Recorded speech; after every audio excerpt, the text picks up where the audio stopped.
Howdy, howdy. So, you dodged a bullet, but there's still going to be conflict.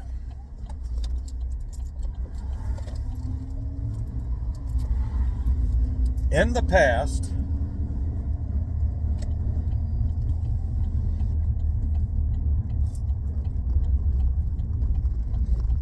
when we had a transfer of power, it was a transfer of power from something, moderately to the left to something moderately to the right.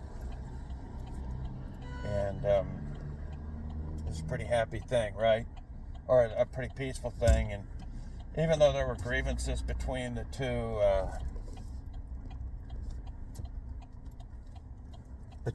echelons and between the two wings,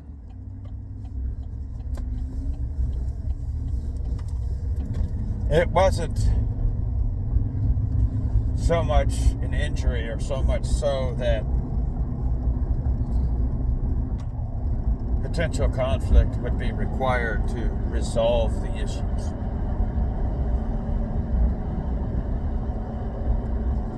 Those on the left should reasonably be concerned about retribution from those on the right. They should be. They have every reason to be. Okay, and the reason is because the left has done so much injury to our social fabric, to our civil rights, to the to the populace, to just about everything that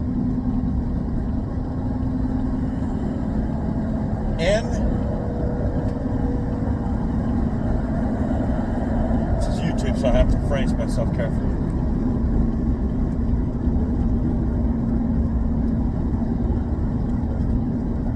In correcting this, it has to be made apparent that this can never happen again, and that if it does happen again, there will be severe consequences. Severe consequences, potentially deadly consequences. In some of my past videos, I hinted at what America needs right now is an Augusto Pinochet. And he's been given a bad light. Why? He is the reason why Chile is a free and prospering society today. But in order to safeguard the future of Chile, he had to forcibly and with deadly force remove, castigate, and put away those who would cause the Chilean society and the Chilean people and the Chilean economy irreparable harm in his time and going into the future. He had to make it abundantly clear with deadly consequences that in a free Chilean society,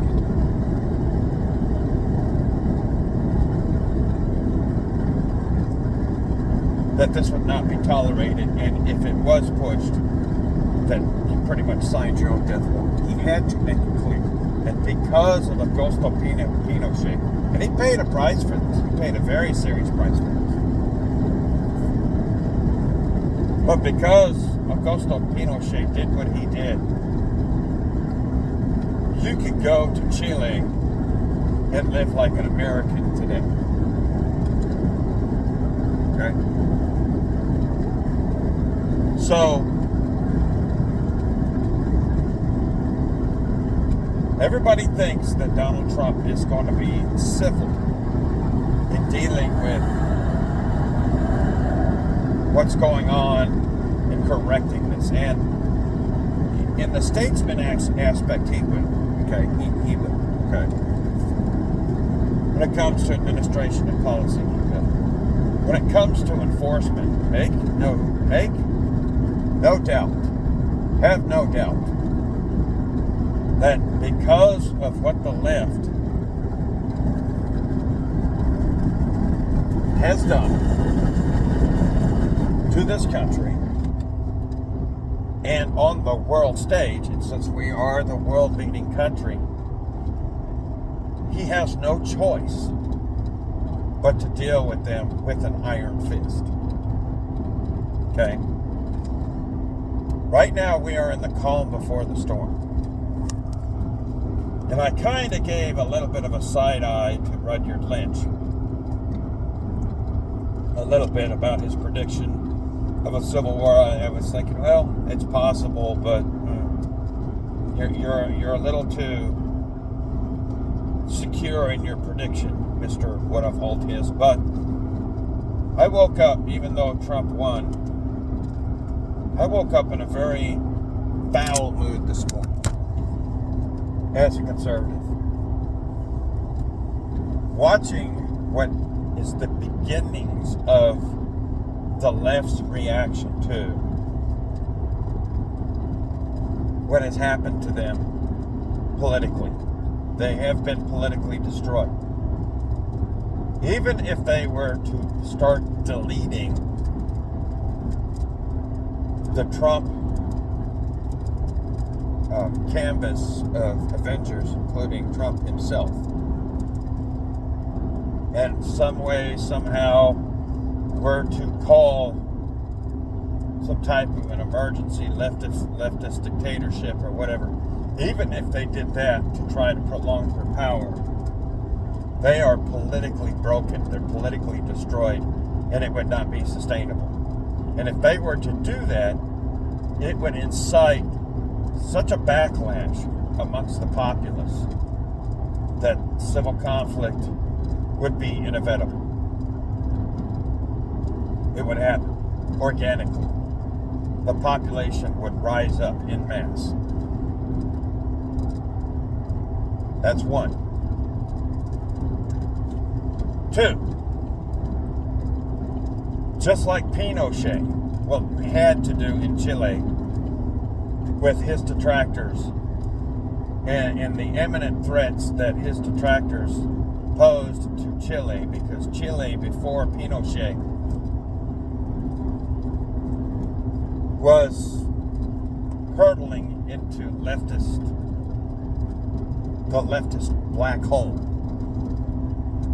In order for that to be arrested and to change the direction of Chile and put it back on a Republican little r footing, and to put it back on the footing of being a free and open society, he had to deal with what was at the time the Chilean socialist deep state, with overwhelming, deadly force. And these leftists are already starting, for example, the montage I saw this morning with the crazy people reacting and everything else. It's already started. It's an undercurrent now, but it's already started. But when it goes to weeding these people out socially amongst the populace and within the establishment itself, if they persist, it's going to be twofold. The first part is going to be that the Trump administration will have no choice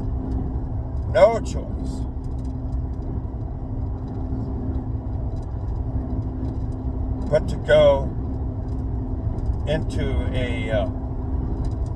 a forceful engagement with the bureaucratic state. And it may come to the point to where he will have to arrest and possibly use war powers like he mentioned in the 1798 Alien Sedition Act, he's already put this on the table to deal with these people. And that act, in a time of similar to what could potentially happen, would mean that for those people the rights of habeas corpus are suspended, and that he could use, if need be, deadly force to forcibly remove these elements from within the system itself. That's the first aspect. The second aspect is it will, if they persist, happen organically amongst the population, where middle of the road and right-wing Americans will coalesce together organically amongst themselves when one of these crazies decides that they're going to act out, to go into bar fight brawl mode, but organically in a widespread fashion. So, given these two scenarios, unlike what you would see like in the American Civil War, where you had two delineated, conventional, uniformed forces going up against each other, there would be two aspects in play here. Obviously, the Trump administration having to take on an Augusto Pinochet posture in dealing with the administrative state and administrative actors and people of power, and in accordance with the Alien Sedition Act of 1798, and organically amongst the populace itself, almost simultaneously. If the extreme leftists just within society themselves continue their behavior leading up to the inauguration, then the organic aspect would probably start to begin in pockets. So, like, say for example, in the town I'm passing through right now, there's a group of people who show up on the left and start making noises and start getting rambunctious, start causing unrest socially, that centrist and right-wing members of that community might begin to act extra legally in a vigilante fashion to make that known and make that understood that, okay, that's not going to happen here, and if it does, you're risking your safety and your life. So that could start happening in places independently amongst the population at large, as the crazies on the left begin to act out in independent communities sporadically throughout the United States. Maybe not all at once, but maybe, say for example, something were to happen tomorrow in a small town in Kansas, and the local population there is like, you know what, that's enough. And the next thing you know, they draw up a lynch mob and they make it abundantly clear that in this town we will not tolerate this. And then maybe somewhere else in Idaho, a few weeks later, something likewise happens, and maybe, somewhere else in Tennessee, maybe a week or two after that, just kind of independently, something like that. So that could start to show up even before the transition. In a way, there's no way of controlling it. In a way, I kind of hope that doesn't happen before the transition, because that would give the deep state excuses to clamp down and suspend everything and to grab ultimate political power in the name of a national emergency. Okay, so which would actually be a way of pouring gasoline on a fire, because if they were to do that, then organically and simultaneously the populace as a whole would go to war in guerrilla fashion with itself and with the establishment simultaneously. In the Pinochet model, what's likely to happen is, say for example, after the transition, we start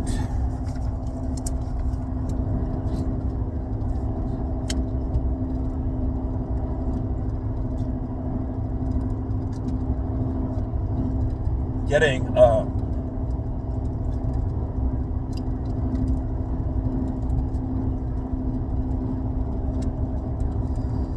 seditious resistance from elements within the state itself, within the establishment itself, to where initially the Trump administration would probably try to sideline, but if that does not become effective, try to use the law to prosecute, and that may not be effective, then he would have to go ahead and pull out the 1798 tool out of his back pocket and just start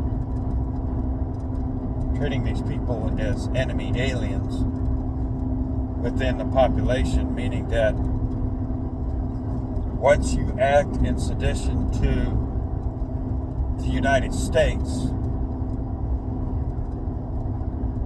that you automatically renounce your citizenship, and therefore you are now considered a seditious enemy alien or traitor within the population. Then you don't have your constitutional protections of due process anymore. And what I mean by sedition against the United States, that's not just active subversion against, say, the United States government in a time of war, or trying to subvert the United States government by being, say, a member of the Communist Party, like an Alger Hiss type of thing. No. Sedition and sedition and treason against the United States is actually a much broader term, in that you, in your official capacity, or even you as a civilian, are acting against what is outlaid in the Constitution of the United States, and in so doing undermine the United States, not just as a nation, but as a concept in a social contract as a whole. See, so treason against the United States is very broad. And if you can demonstrate that your activity is contrary to, or an effort to destroy the constitutional republic as outlined by the Constitution of the United States, the Federalist Papers, and the Declaration of Independence, that is sedition and treason. And in so doing, you are a traitor to the United States, or seditious to the United States, and therefore, by your very actions, not necessarily by word, but by deed,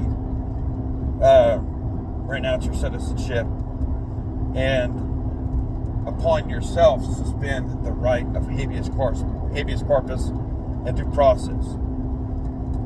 An example of this would be what Abraham Lincoln did in regards to suspending habeas corpus in certain cases during the Civil War,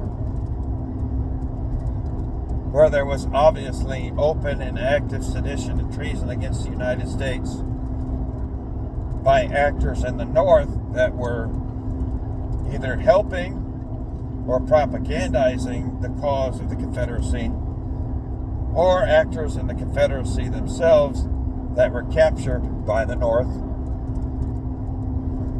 and therefore imprisoned and prosecuted. They were treated as resident aliens. Therefore, they were not given a court trial like a civilian would be. They were granted a military tribunal, and in some cases, they weren't even given that. If caught in the act, they were promptly dealt with and executed as a combatant of the as a combatant against the United States. A combatant is not always a conventional term, such as somebody in a uniform. For example,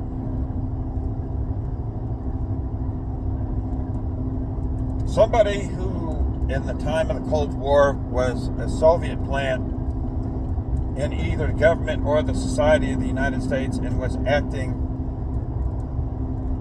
against the interests of this country and against its constitutional republic, even though they may or may not have been carrying arms or wearing a uniform, are considered an enemy combatant. Okay? Just as if the Chinese were to mount an invasion along the Mexican border and come into this country under arms as a uniformed military element, and the participants thereof would also be considered enemy combatants. It's the same, okay? Just like a terrorist who conducts acts of terror in the United States or abroad against American interests or allied interests, even though they may not be a member of an organized military, and may be acting either alone or as part of some type of a cell or paramilitary group or unaffiliated group, are still considered an enemy combatant. So that is how Trump, if need be, and his administration would become the Augusto Pinochet of the United States. And in doing so, if this were to play out in the short term,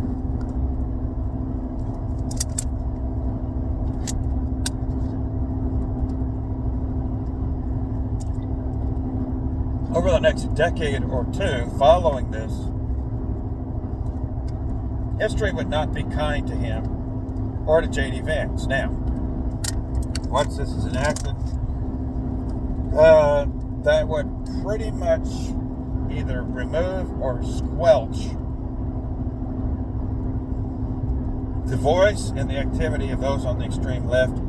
And even though it would be viewed negatively by history as despotic, it would still pretty much safeguard a legacy administration, meaning that a J.D. Vance could go on and continue the role for an additional 4 or 8 years following in a like posture. But still, in the short term, it would be damaging. But over the course of history and in the long term, it would be restorative. How do I say this? Because when I was a child, Pinochet was in power in Chile. And while he was at the reins of power, you didn't hear much about him, either positive or negative. But once he was out of power for the following 15 to 20 years, he was painted as a despot. But we can look at his legacy now and where he left Chile before and after, and then we can take a step back now, almost 3 decades later, and say, okay, well, he had to use despotic means to secure the progeny of that nation in the long term. And now we look at his legacy and we're like, okay, yeah, that was rough, but it necessarily had to be rough. But now you can get on a plane and fly to Valparaiso or Santiago, and the only difference is you'll notice is that, well, now the sun is towards the north. The water swirls in a different direction when you flush the toilet. Everybody speaks Spanish. And the plant life's a little different down there. But outside of that, there wouldn't be much of a culture shock between here and between, say, the United States in the late 90s and there today. That and some of the cars look a little different because they do import. They have a wider variety of, vehicle selection from what they import from abroad. But functionally, it would not be too much of a culture shock. But at the time,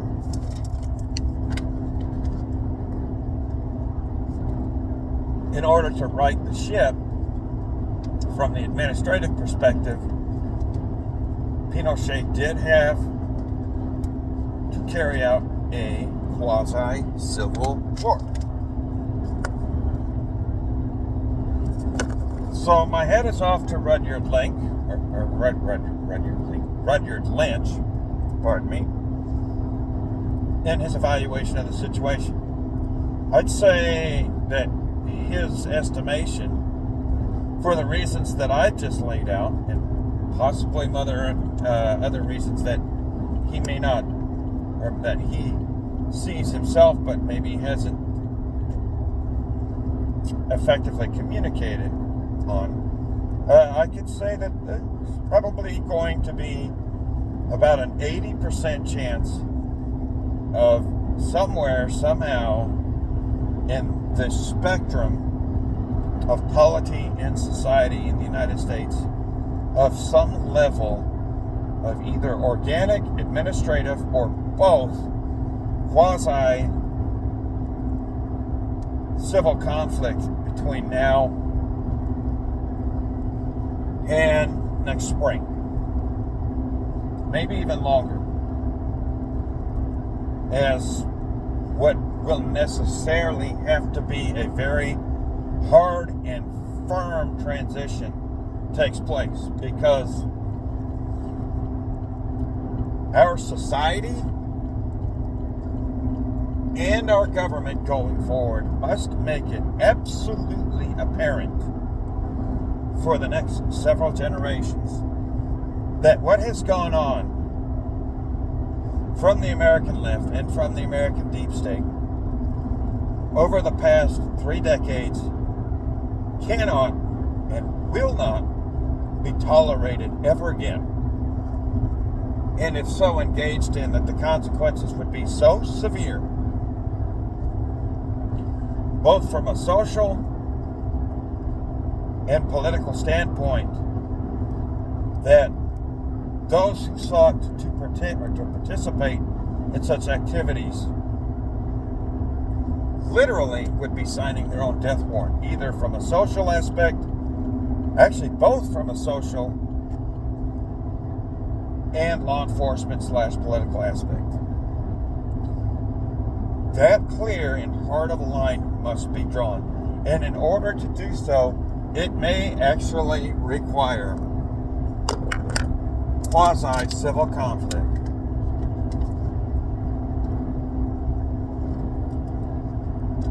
by which examples will have to be made of people, either or both, socially and politically. Because in order for this nation to survive as the republic that it is, from both the social and the political side, there has to be a very clear and hard delineation made in the sand, proverbially, by which it is clearly established that this can never, ever be tolerated again.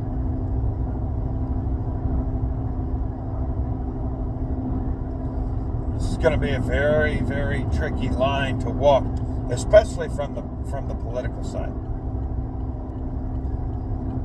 Because in doing so, you have to make sure that you do it in a way that although you may have to suspend or take away the civil liberties of the actors that are carrying the sedition out from the left at present, you absolutely have to remove their social liberties and potentially delete them. Okay, you do have to do that. You at the same time have to make sure that going forward that those who do agree to the social political contract and don't act to subvert it, that their civil rights are preserved.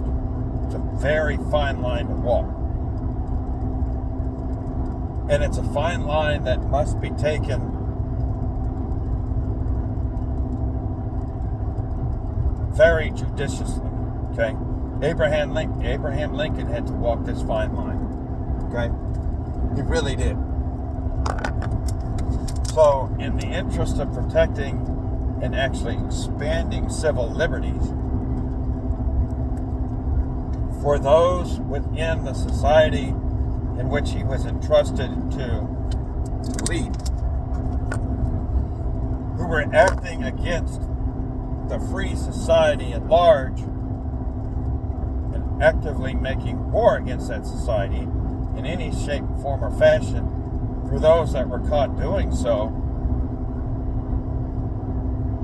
it had to be made clear that by doing so, and Abraham Lincoln used the very same act, by the way, to do this, in doing so and in acting in the way that they were, that they automatically, by act, and sometimes by word, but by deed, renounced their citizenship of this country, therefore suspending or surrendering all of their civil rights in doing so. So, to Rudyard Lynch's point, I think, and I think he left this broad on purpose because he's probably seeing something similar now to what I'm putting together in my head. That, Trump may have to be a Pinochet, and that could cause quasi-civil conflict within the government itself. And then simultaneously there may be an organic, societal, guerrilla-type quasi-civil conflict going on at the same time, because the voters, and I'll say this because I do believe that the left did try again to cheat. Okay, but and by doing so, they offset the official, popular vote percentages probably by, I would estimate, 8 to 10 points in their cheating. If they knew that they couldn't cheat to the scale that they did this last election passed. This last presidential election passed. But they still did. But the populace came out in a number that was so high. So let's and that in favor of the Trump Avenger team, that they could not overcome. So that what I'm trying to say is that 2 or 3% of the popular vote margin that Trump has, in reality, which would put him, like 52 or 53%, in reality is probably an 8 to 10 point margin, which would put him at 60% or higher. So the American public, in my estimation, came out not just in majority, but in my estimation,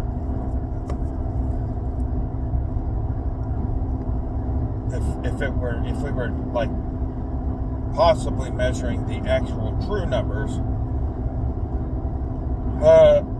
close to or at a supermajority in the society to push this change. So, when Rudyard Lynch sets out his scenarios of left versus right, I think he lacks a little bit of visibility in this. I would critique him in this, that it's going to be the normies and the right coalescing as a supermajority in spontaneous reactions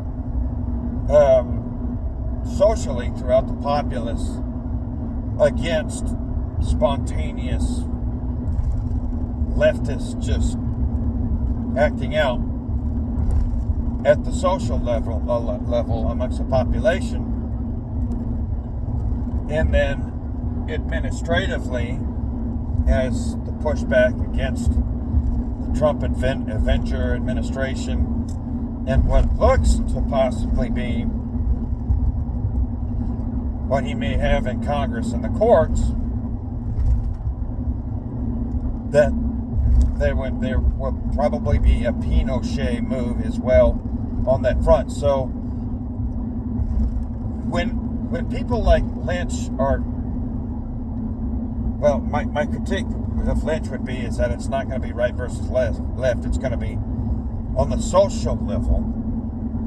It's going to be the right and the normies acting against the left together. And it'll be like, say, for example, the social miscreant walks into a bar,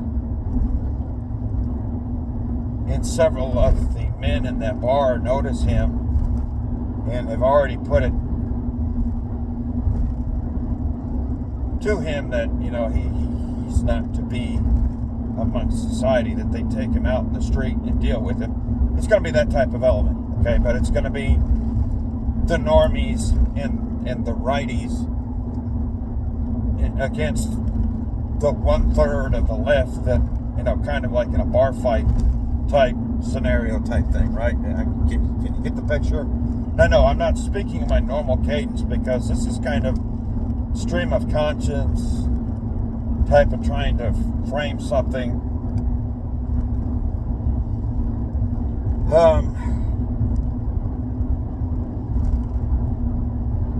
Out of the abstract, because this is kind of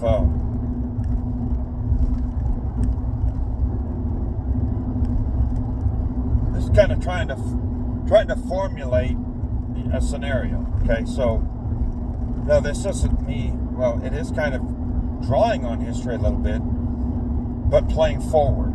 Okay, but to Lynch's prediction, I would say, since his prediction, I believe, is rather broad, that, yeah, he's in the 80th percentile. It may be large scale, it may be small scale, but there is going to be noticeable civil conflict. And in my estimation, it's probably both going to be within society organically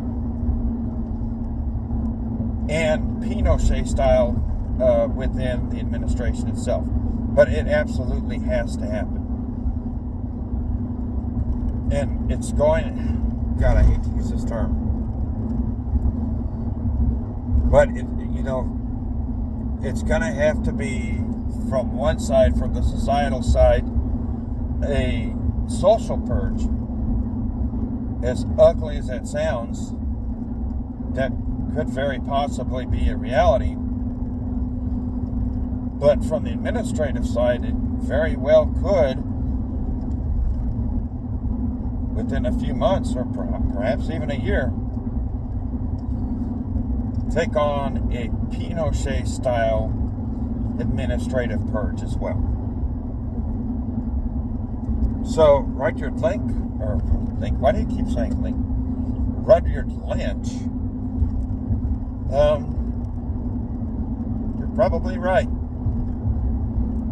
You are probably right. Because the left, I think they know they're beaten.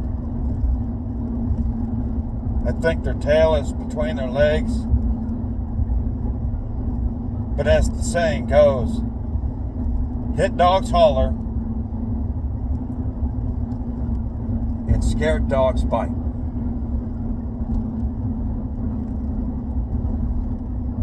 Injured dogs bite too.